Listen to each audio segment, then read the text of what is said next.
I'm Megyn Kelly live in New York City, and tonight,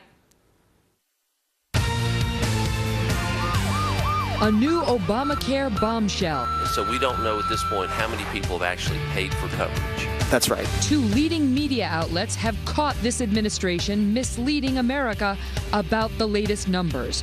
We'll have a full report. Plus, a man who's made millions splattering the big screen with blood now says he is going to wage war against guns. Can you say hypocrisy? And then, the deaths could have been prevented. The State Department, they say, gets most of the blame. Is Hillary in new trouble for 2016? Karl Rove and the Clinton camp tonight on The Kelly File. and breaking tonight, the White House has been caught red-handed again, misleading the American people on the truth about Obamacare. Welcome to The Kelly File, everyone. I'm Megyn Kelly.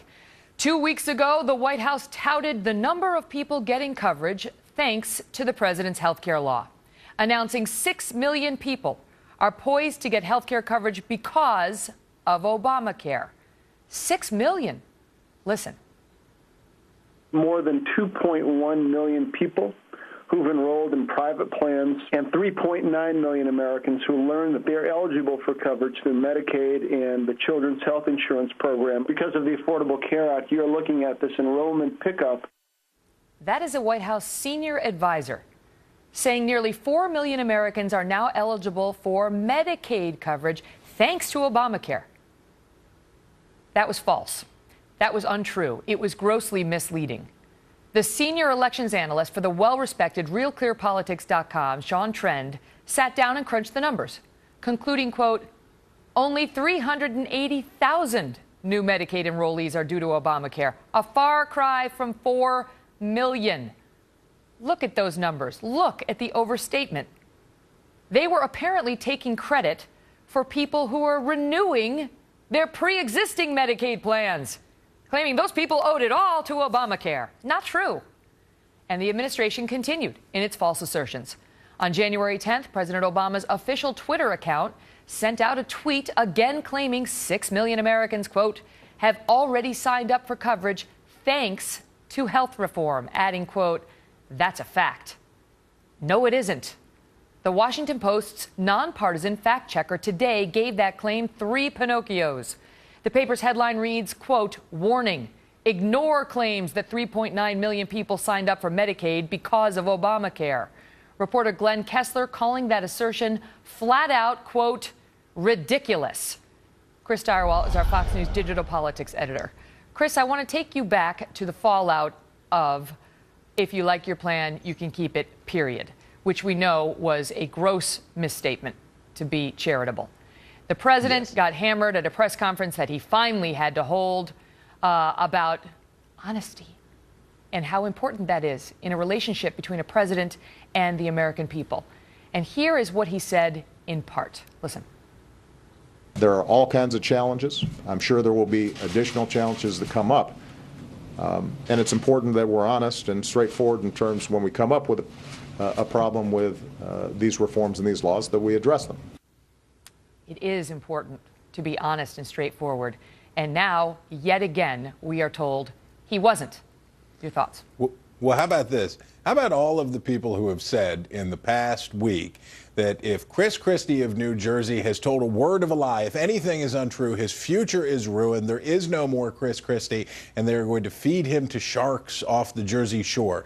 And that all may be true, but how about a president who is caught in the most substantial deception in the history of modern American politics, arguably, since it led to his reelection? How about that guy? Isn't he obliged to be truthful and straightforward with the same electorate that he deceived before? One would think for them to carry forward with this deception knowingly. This is not a I wonder, or it's fuzzy, as it is with everything else, it seems, about statistics about this law. We just don't know. We can't figure it out. We can't track it. In this case, they took credit for something that they could not claim, which is those individuals who are always signing up for Medicaid, because poor Americans are always signing up for Medicaid, and they took credit for all of them ever since they turned Obamacare on, and it's not accurate. It's not a rounding error. I mean, Right. it's Right. 380,000 people, and they claimed 4 million, basically. I mean, and it makes you question the rest of the numbers. And the numbers matter. The numbers matter. If they don't have the right numbers, the whole law is imploding, which may be happening right now. We don't know because we can't get straight figures. And it's not just the Medicaid enrollees. The number of people who enrolled on the healthcare.gov website is the number that really matters. And they've been claiming 2.1, 2.2 million. And there was a hearing today that tried to get to how many of those are real. Listen to this. The most important number, as has been reported by many news outlets, is whether individuals have paid. Does the administration collect this information? I'm just asking, do you collect this information? Right now, we're not, but we will be. When? As soon as that functionality is built. So we don't know at this point how many people have actually paid for coverage. That's right. Chris? You can't do that. You're not supposed to do that, but they keep doing it, and they keep getting away with it. And it is very important that we know how many people paid and how many people actually have insurance for the long-term health of the law, da-da-da-da-da-da-da. You know why else it's important? Because when sick people go to the hospital and the doctor, they'd like to have care for their maladies. They'd like to get treatment. And if you don't have insurance but just are poised, as the president likes to say, to receive insurance, you ain't going to get covered. But let me just ask you quickly before I let you go. Yeah. You say they keep getting away with it. The latest approval rating for the president, he's back in the 30s. He's back in the 30s, Chris, 39%. That's not a good place to be for any president. He climbed back up to 42, 43 earlier in the month, but look at him now. What is that attributable to? Well, the towering heights of 42% weren't exactly going to carry him onward to glory, but I will say this. The moment of truth for this president is dawning, which is when the members of his own party realize the magnitude of a drag that he is going to be for them in these midterm elections. And as that happens, cutesy patootsy stuff like claiming 4 million when it's really a couple 100,000 people, that won't wash. They'll turn on him, and it'll be ugly. Cutesy patootsy. That's going to be my new nickname for you. See ya. Bye.